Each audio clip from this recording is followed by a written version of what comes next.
భగవద్గీత 17వ రోజు. కాశ్యస్య పరమేశ్వసః శిఖండి చ మహారథః దృష్టద్యుమ్నో విరాటస్య సాత్యకిస్య పరాజితః. కాశ్యం చ పరమేశ్వసః శిఖండి చ మహారథః దృష్టద్యుమ్నః విరాటః చ సాత్యకిః చ అపరాజితః.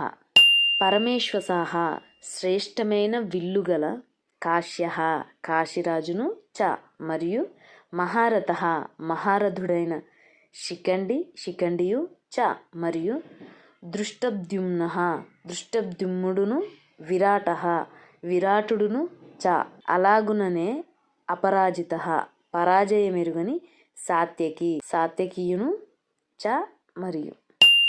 ఓ రాజా, మహాధనుర్ధారి అయిన కాశీరాజు మహారథుడైన శిఖండియు దృష్టద్యుమ్నుడును విరాటరాజు పరాజయమెరుగని సాత్యకియు మరియును.